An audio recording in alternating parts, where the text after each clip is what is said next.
All right. A few announcements. Study guide is up for an exam next Friday, so you can check that out whenever you'd like. It'll be through this current chapter. So there's not an absolute ton here. I can probably get through this combined, hopefully today. If not completely today, then today and Tuesday, because we do not have class on Monday. Don't show up.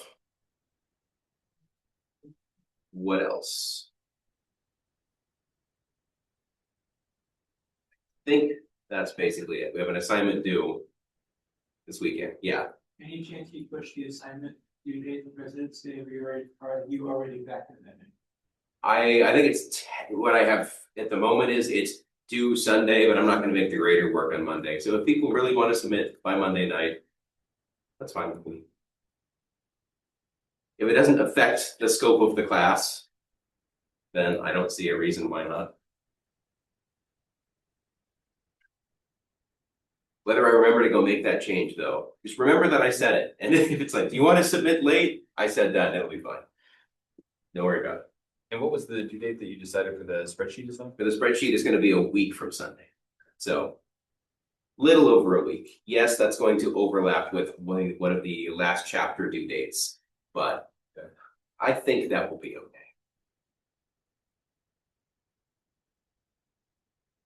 Questions or concerns before we dive into talking about anchors?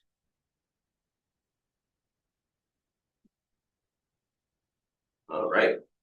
Anchors, really important part of game dev. One way to think of it is the most important number of the game, or the first number that you balance every other system around. So it is the first mechanic, maybe the base mechanic for which everything ties to that mechanic, either directly or indirectly. So what mechanics are best for establishing an anchor? I think I spoiled this at some point.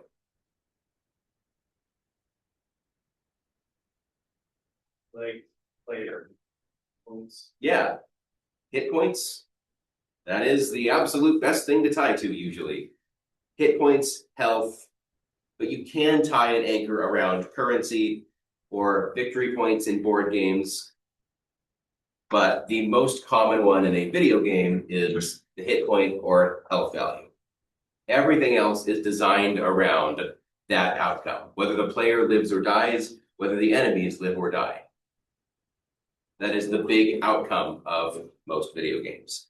So let's give you an example. RPG, we have hit points, mana points, attack, defense, and we need to balance all of these stats with respect to each other. So for now, attack is going to be something like the amount of damage that you deal. Defense, let's say, is a strict reduction to the amount of damage received. So if you deal 5 damage to an enemy with 2 defense, they take 3 hit points worth of damage. So let's look at relationship between defense and HP. How are those two related? Defense protects your HP. Defense is kind of a shield to your HP. Yeah. So You want a more mathematical? not necessarily. Something like how long a character can last in combat. So what is the maximum length of time the character can stick around given the amount of damage that's being dealt? So if you raise your defense, in general, that has the same effect as raising the HP. Not necessarily at the same rate, but it does the same thing overall. It means that you can stick around longer in battle. But the relationship is interesting for many other reasons. For instance, how many 100 damage hits can a player with 200 hit points and 1 defense survive? What is the hit that kills them? Third one? The third one? How many 100 damage hits can a player with 100 HP and 50 defense survive?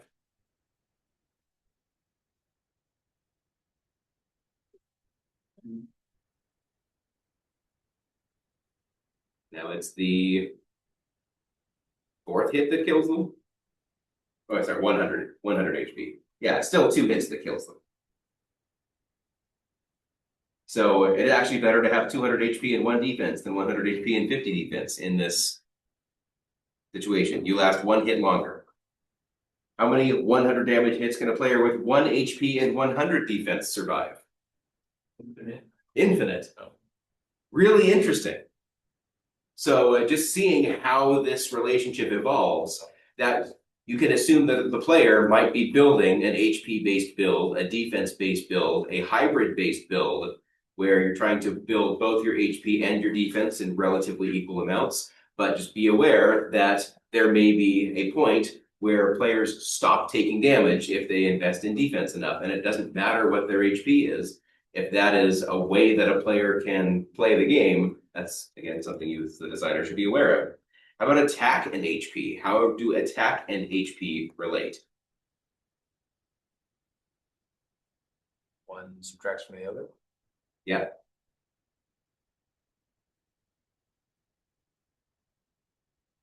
So inversely related. Inversely related? As your HP means you can survive longer. What about your attack? You can defeat opponents faster with higher attack. If you defeat them faster, they get fewer turns. I was going to say, the amount of attack you have indirectly affects your the amount of time that you last. Yeah. So this HP and defense is more of a direct causal relationship between them, but attack and HP now starts to have a very interesting combination of your attack is partially a defensive stat indirectly. MP and HP, how do those relate? Depends what MP is spent on, I guess. It's like, Yeah, you can imagine that the purpose of MP is to be able to have larger scale attacks that are limited by that resource.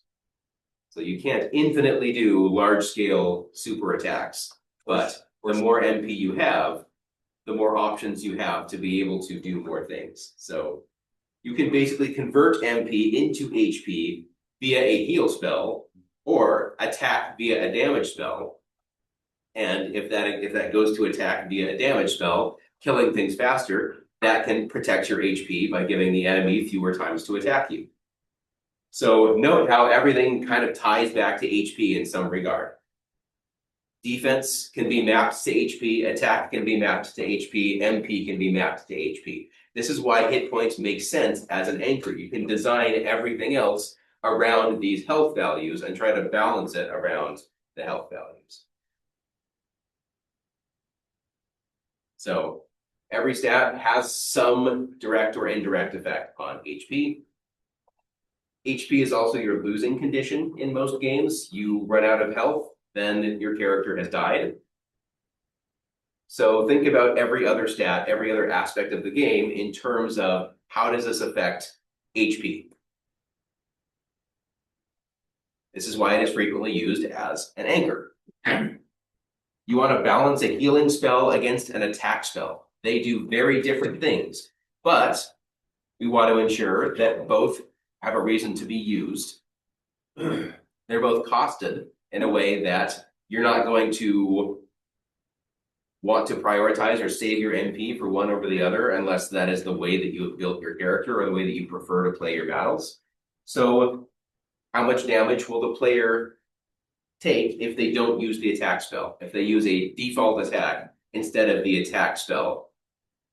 What's the difference between that? How does that come back to HP? How much extra damage are they taking?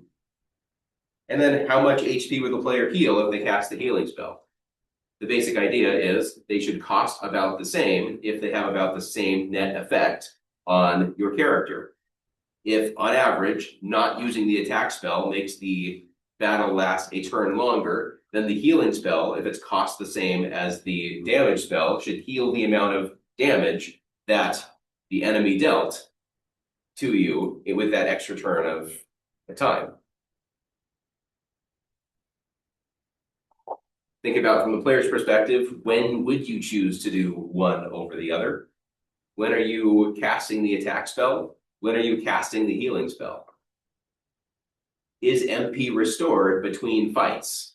So is this a resource that is readily available in general, or is it something that is more of a, you get 3 healing spells or 3 attack spells between your save points that are an hour apart?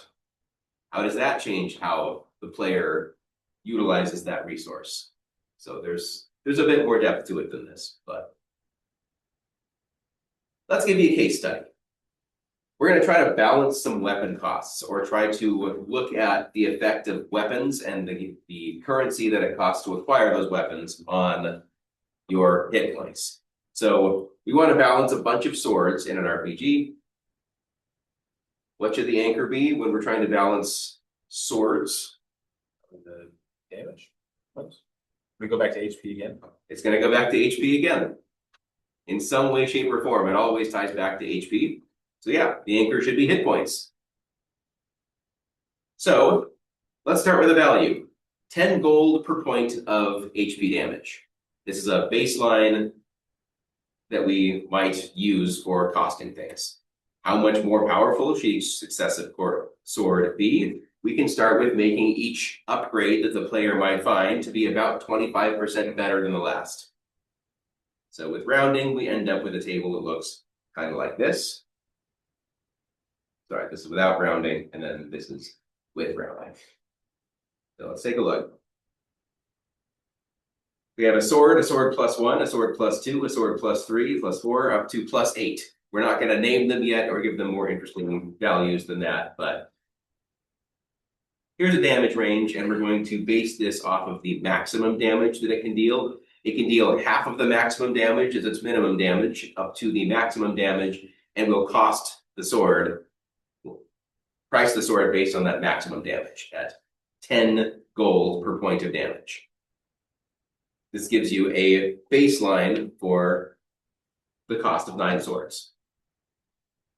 Anyone see any concerns or issues? What pops out at you when looking at this? Seems like the next one should be 130, right? Yeah, there's some pretty strange values in these costs. People don't like looking at non-round numbers in base 10 for some reason. Plus 8 costs 6 times as much as this regular sword. Yeah, it costs 6 times as much, deals 6 times as much damage. Here's that round. A lot of the costs are now nicer numbers for those of us who don't read in binary. Like, I mean, the thing that sticks out to me is that some of them definitely don't have like an even, like all the damage range is double, but like some of them don't have a bit more variant allows for like a higher number. Like, Yeah, I will say that like, or for example, sword 1 and then 1 plus 1. There's a question I have, like, is the, you know, between 100 and 120, 100 and 125, like, is the whole 1 point of damage that big of a jump to like validate where? I mean, maybe. validate one. I don't know. I guess to be fair, it is a question. Depends on the game, I would think. But yeah, it's worth noting that, yeah, these aren't very interesting choices, are they? You see a sword plus 1 and you have a sword. There's no reason to hold on to the sword and use the sword. If you can afford the sword plus 1, it's a direct upgrade. And the same for every other sword. So it's not a very interesting choice. The only choice that the player is making is, do I purchase this or do I hold off with what I have, save up my money, and try to purchase the next one instead?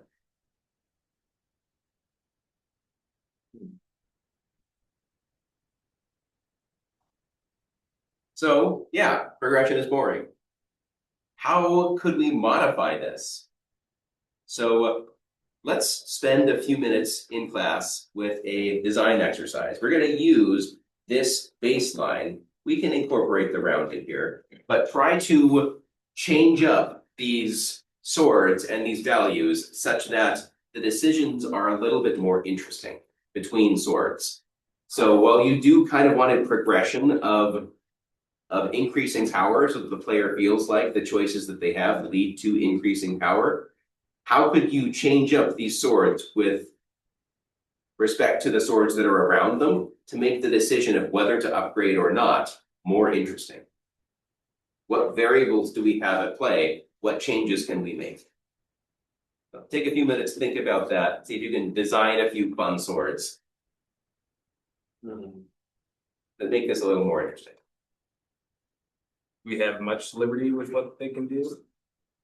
I will say you can do whatever you want. Try to keep it within the stats that are here for the most part. Okay. And modify what's here to make them more interesting. But if you really want to add something to that, We incorporate the things that we've talked about so far. Is that fine? absolutely.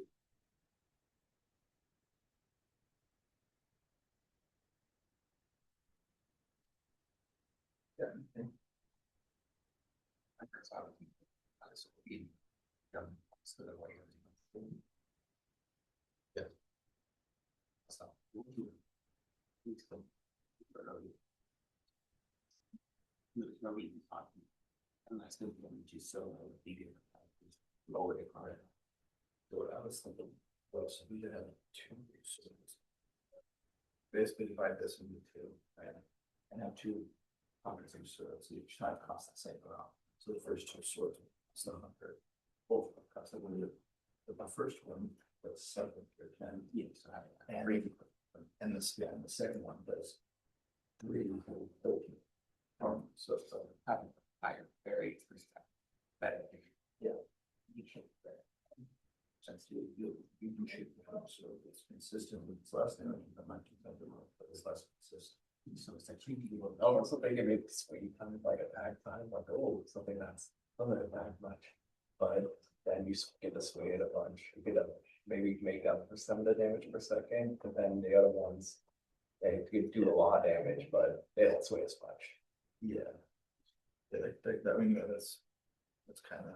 I'm trying to kind of stay within the range, Not just this information. because I think that what you. Not adding more mechanics, Not adding, and just change the system, because I think what I'm saying is almost like the same mechanic. What you're saying is like, there should be one that takes longer time to hit, and there should be one that does less damage but hits faster. I'm just saying like, the one is less consistent, but deals more damage, and the one's more consistent, and it's essentially the same mechanic. Yeah. We were living with these kind of Feel like we haven't had seen it. If I was execution, but we never know how I should have. Yeah, so. Sure, as we said, in this one, I sort hit 30 10 times in a row, so. Yeah.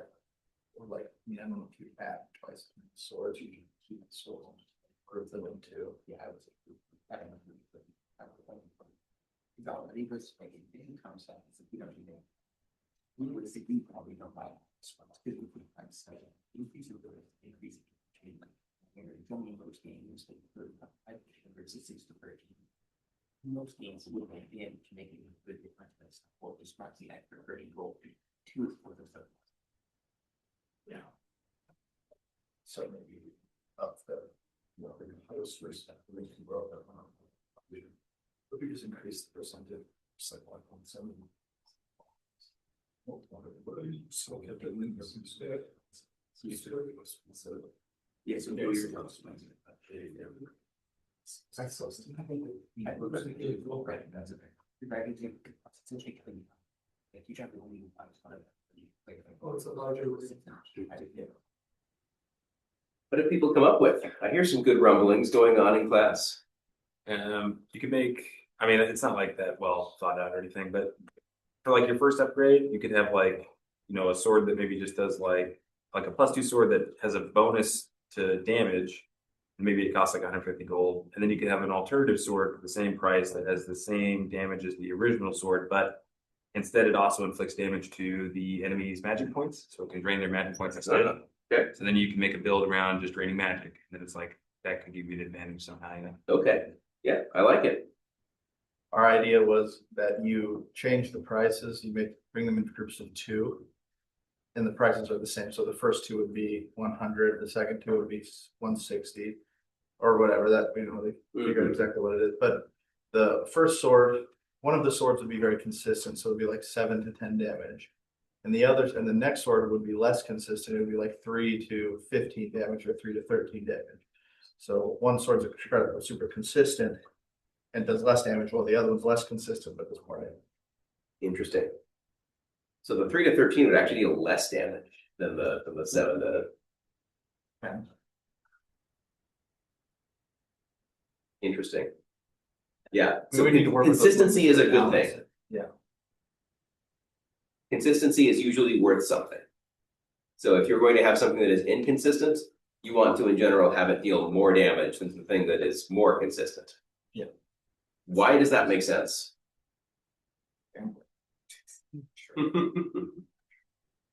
If it's less consistent, you have a wide range of possible outcomes. You could walk up and one-shot something with a very high roll.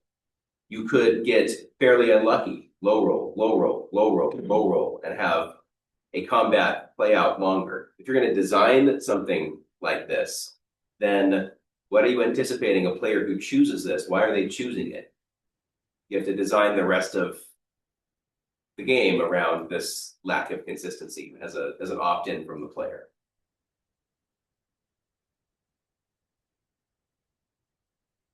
Interesting. Anyone else come up with something interesting? I mean, my idea is fairly similar to theirs. It was mostly just fewer swords, larger jumps in power, Mm-hmm. and larger jumps in cost. And then just if those are the only variables we can play with, is what's the damage range, then like one of the early swords you can get like has pathetic damage, but it has a chance of dealing a lot. Like Right. a rare chance of getting.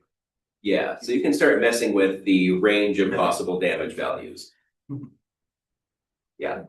This assumes, when it says damage range, I think, that you have a uniform distribution of every possible damage between 5 and 10, between 6 and 13. You could turn that to be normally distributed, or you can change up the distribution of what that looks like. Criticals in a game are just a different distribution of damage, where most of your damage happens on the low end, and some of your damage happens on the high end. So you can completely mess with that, where most of your damage is significant, and then occasionally you have something that clanks off armor and does an anti-critical. Or something that is blocked, but only does a little bit of damage getting through the block. So a block doesn't completely mitigate damage. It just gives you a 75% decrease in the damage that you take, or a 90% decrease in the damage that you take. Many games go that route. But yeah, you can completely change up the distribution of how that damage looks. So here were some ideas. We can look at something like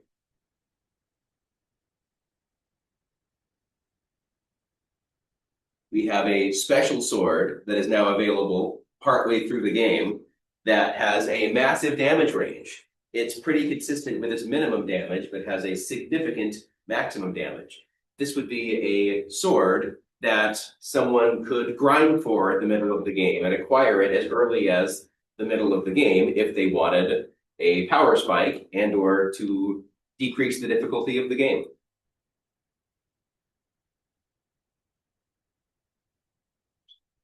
The issue, of course, is that now there's not a very interesting decision between buying the special sword and the sword +4, +5, etc. You don't come up with or see a more powerful sword for a very long period of time. There are benefits and detriments to this idea. If the special sword is only available at a town in this game that you never go back to after you see it, then the player will feel bad about not knowing that they needed to save up for this in advance. So either that's something that should be hinted at in the game, or maybe that you allow them to go back to pick it up, if that is something the player wants to spend the time to farm for.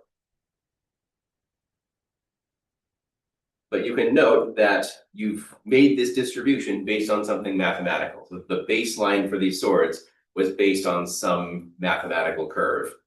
And then deviations from that are meant to make more interesting decisions at that point, based on that particular deviation. All right. Anchor when a game is progression based, where the progression is completely defined by the player's skill improving. So they're not getting more hit points. They're not getting more damage. They're just getting better at the game, and that is the progression. So very roguelike. Like time or something. You do it on time. So something like Doom. Wouldn't it just be the difficulty of the level, Level difficulty. margin for error you have? Good ideas. Would it be like the final boss is HP? The best anchor you can get in these kinds of games is HP. It all comes back to HP. But let's think about why. Why might it make sense to continue to balance around HP? Because that's the thing they're guarding. So it's like they, Yeah. your initial anchor was, they just got better and better at protecting that thing, right? Yeah, if a player is getting better and better at skillfully whittling away that HP, it's like they're dealing more damage per hit that they're receiving. It's like it still plays into the concept of either you make it easy for the player to do better because of the increased power, or the player's skill improves and their power improves because their skill improves. It's the same idea. Monster HP set by the damage the weapons do. Any interesting way to assign costs to different weapon types in some games like that? So, not really. That makes sense, right? But what other ways could we balance a weapon in a game like that? Attack range? Range of some kind? I was gonna say like ammo for some reason. Oh, yeah, available, Oh yeah, you mentioned Doom, so that's my first thought, like giving a gun, like the gun has less ammo or like Yeah. it's more clunky to use or something like that. Yeah, there's a great point there. When I hear Doom, I think like harder to find. Like in the last level, you don't get the BFG to fight the last guy unless you go find him. Right. And it's hard. Yeah. Or in some games, there's like a coin cannon where it does like a ton of damage, but you're literally shooting your own money. Yeah. Yeah. You know, What I hear in common between all of these good ideas is that you're adding downsides to the weapons, which is what a lot of games do. When you can't increase their power because the game is repetitive in that same area and you're forcing the player's skill to get better, as the player gets more skilled, they'll get more skilled at minimizing the effects of the downsides or using the weapons that have the downsides in ways closer to how they were intended that gives you more benefit to their upside than their downside.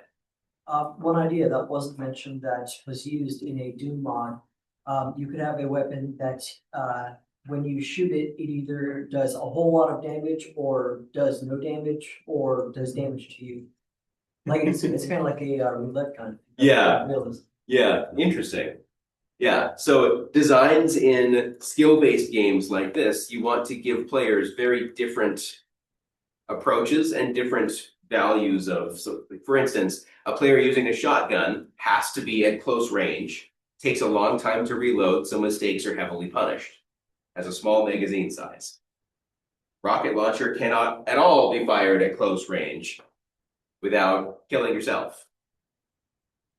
So this creates a really interesting 1v1 if one player has a shotgun and one player has a rocket launcher, one player is trying to get up close and personal, one player is trying to keep distance between you and the other, and that creates kind of a cat and mouse game where now the interaction between weapons that are balanced against each other is interesting. That's why I love Break from Borderlands 1 so much because he gets like procs for skills. If he attacks too close with his rockets, because he wants to be hurt, it makes him stronger. Yeah. Yeah, Borderlands did a lot of fun concepts with this. So some variables that you might use in an FPS, a skill-based FPS, you can modify things like the gun's magazine size, how many shots are fired before a reload animation, the amount of time to reload, placement within the level.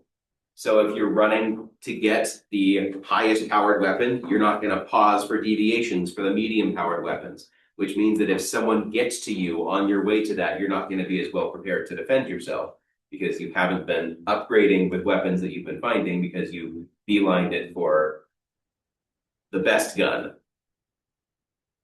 in the middle of the level. So there would be upsides and downsides. The long-term upside, if you can get there, is good, but there's a downside big time, and the skill is pathing and speed and your ability to melee and fight off other players who are also trying to do the same thing without getting so distracted that someone else can sneak in and get it. But the goal in a skill-based game is to make sure that everything that a player can use is useful and doesn't become obsolete.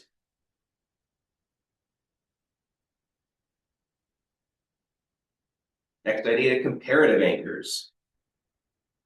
So some number of features allowing us to take a choice and make that more or less equivalent to another choice once everything has been considered, once all the variables are in place.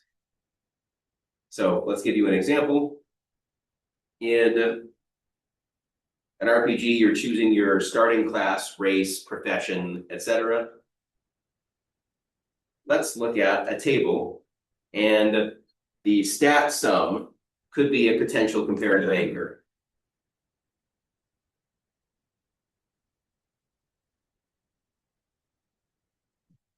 Okay, where is it? Where's the table? Did I do this right? Oh my goodness, there's the table. So we have three different classes: the fighter, the wizard, and the ninja. They can have strength, intelligence, agility, dexterity, constitution, and charm. So a comparative anchor here would be to say these classes are balanced if they have the same sum of their starting stats.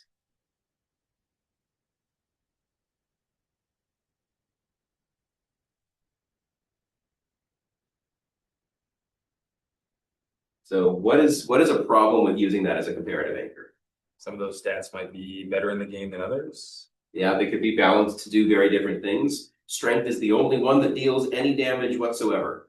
All characters need to deal damage, so characters that don't have strength don't deal damage.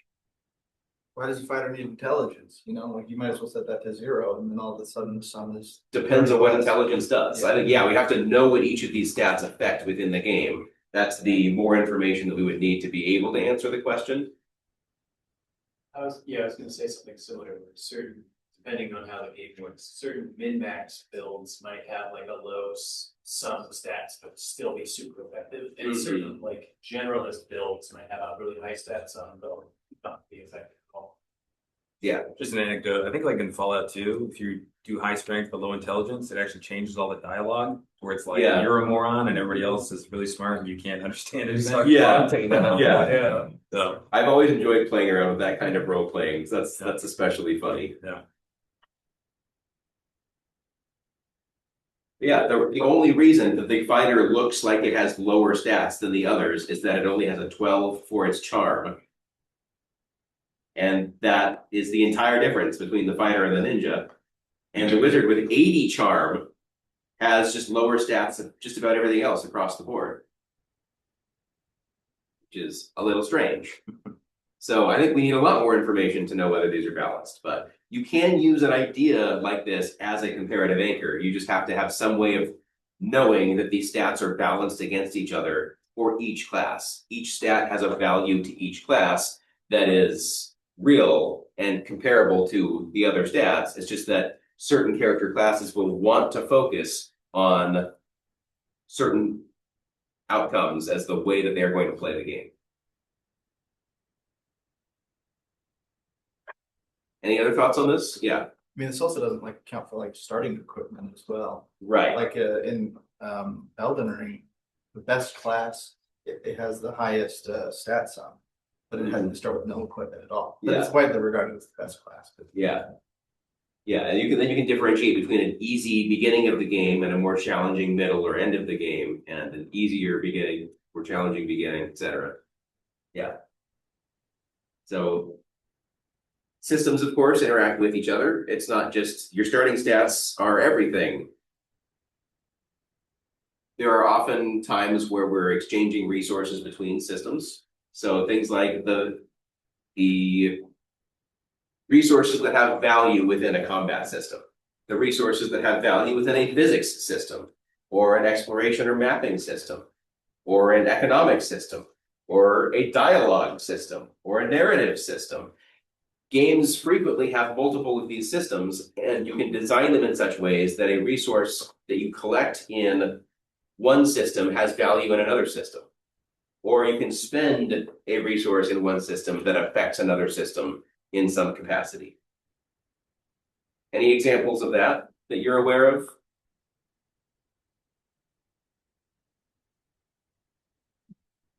I think my favorite is just the classic Metroidvania formula of how exploring the map and equipment and new areas are gated behind like special challenges, which are typically it's like a colored door or like a kind of like an obstacle. Yeah, Equipment yeah. to a move. Yeah, let's go. 1s and 2s and 3. Since someone mentioned Fallout, in Fallout games, you can often find out about places in addition to exploring them. You can also do so by talking to someone, and they can say, "Hey, there's a thing." Yeah. A lot of CRPGs can be pretty good at this. There are a bunch of ways to accomplish a particular objective. If your character is good at dialogue, then you can discuss with people and find hidden things that you learn from other people. If your character is not so good at that, but is good at perceiving things, then maybe they can go off and explore and find them themselves. Or good at combat, they can defeat a challenging encounter in that area, and hidden in the treasure chest is a piece of paper that tells you something about where that secret area is. There becomes options for how to discover that based on what your character is good at.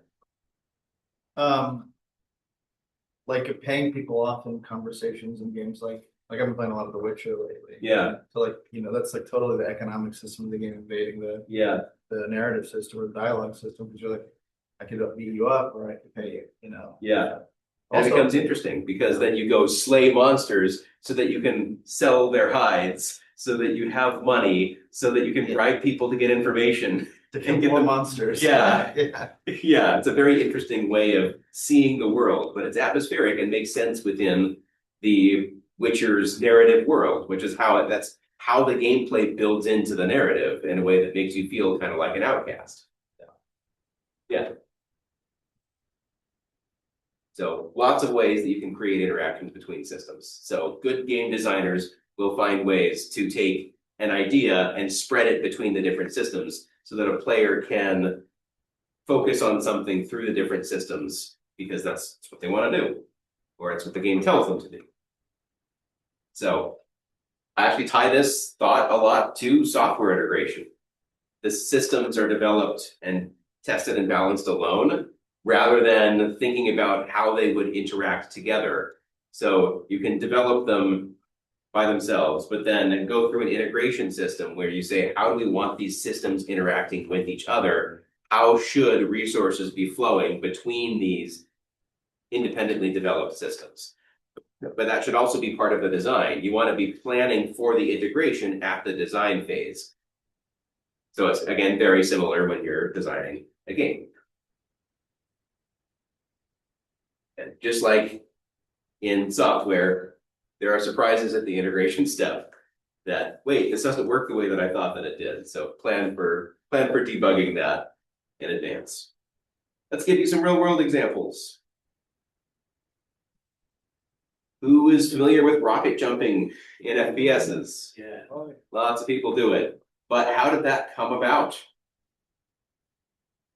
Yeah, it was like, wasn't something with, it was like Doom, where they were Yeah. designing the map. It's Quake. Yeah, it's Quake. Oh, When two systems come together, Quake's designer, rocket jumping is not something we planned and effectively broke all the levels they were intended to be played. Obviously, the game with or without rocket jumping worked, but the flow of levels with rocket jumping is quite different than it is without.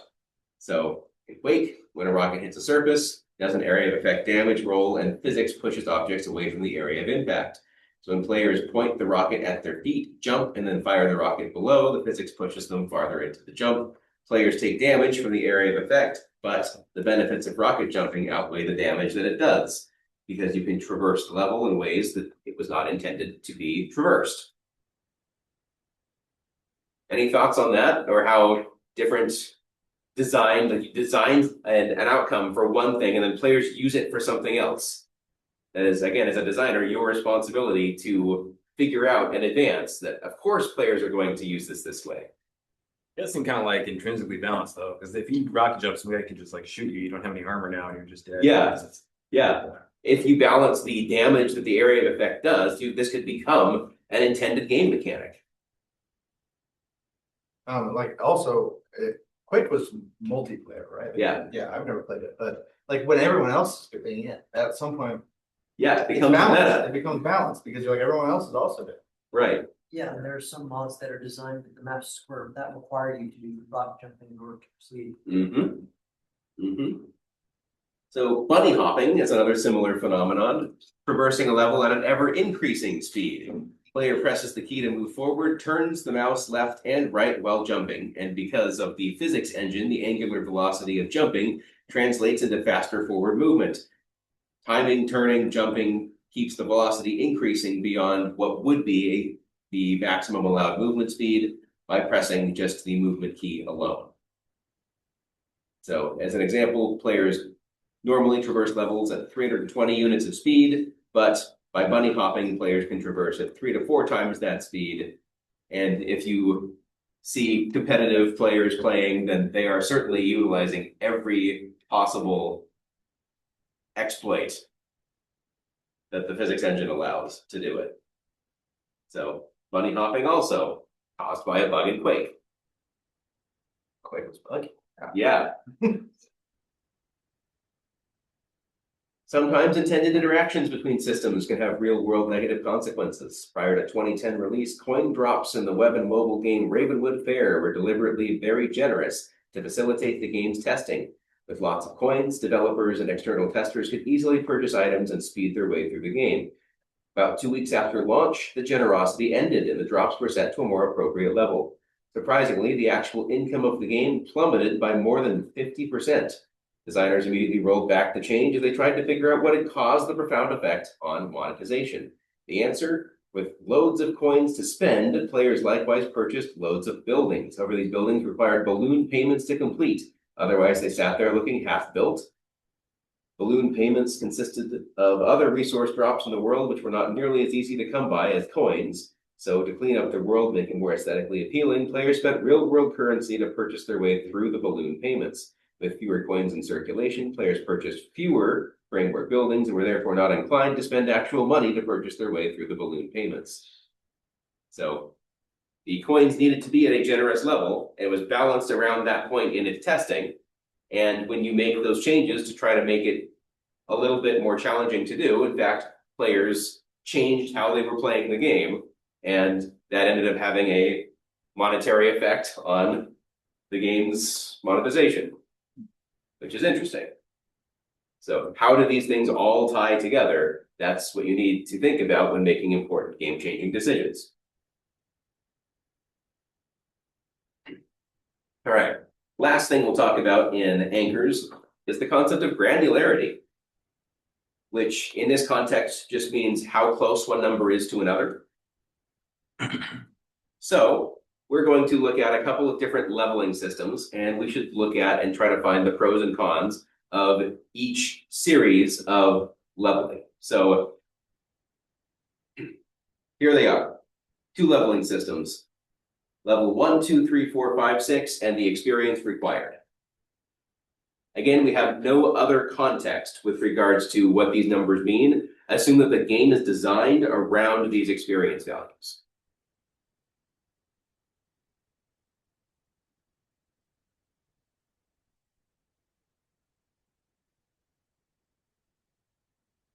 We're trying to answer which one has the better room for balance. Yeah, kind of in the end goal here, how do these 2 different systems affect future balance attempts? Well, I mean, assuming that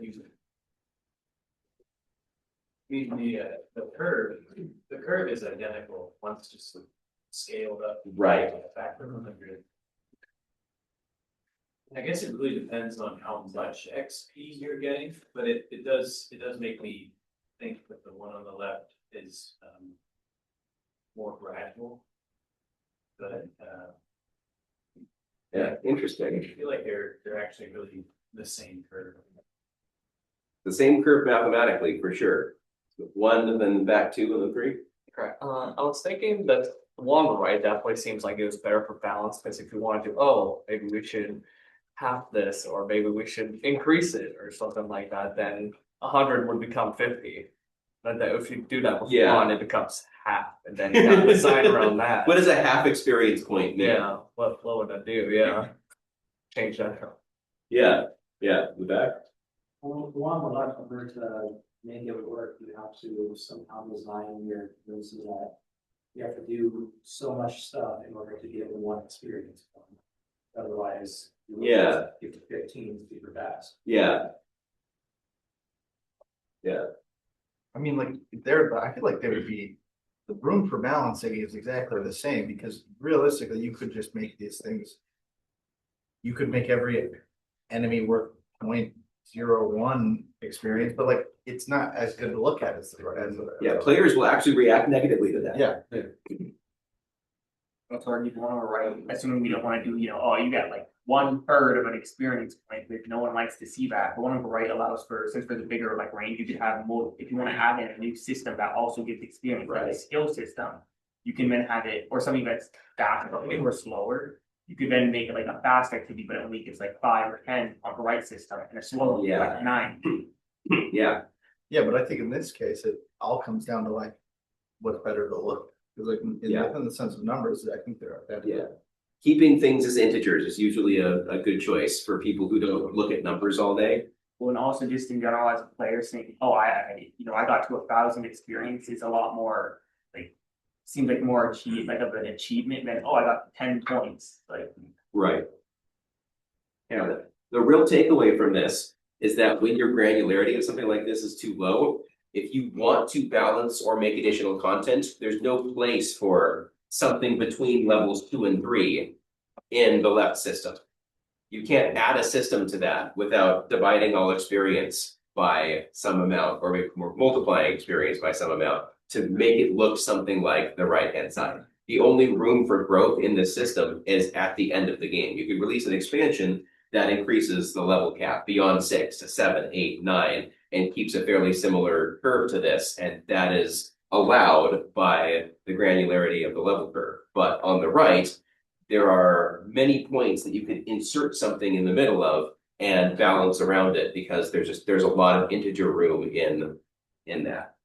So because of that, granularity, low granularity can constrain your design space. But there is another side to this. What happens if the granularity is too high? Multiply the table on the right by an extra 1,000. You would feel like you're not making any progress, maybe? Yeah, or everything is just so large that it loses. Most humans who aren't studying math or computer science, when they see a large number that is 10 digits on the screen, they have a hard time intuitively comparing that to a 9-digit number or an 11-digit number, or just getting a sense of how much larger is one number from another. We do that a lot as computer scientists, but the average gamer, maybe not as much. Not to mention that if you went to level 20 with this and you multiplied everything by 1,000, you're kind of creeping up on the integer max value there, you know? Yeah, you got to start thinking about Yeah. under the hood design issues. Yep. Any other thoughts on granularity?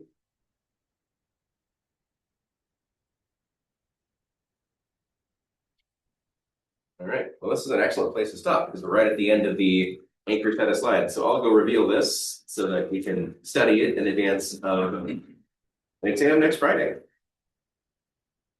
Other than that, have a good weekend. This PS, oh, study guide out, by the way. It's what? Study guide out. Yeah.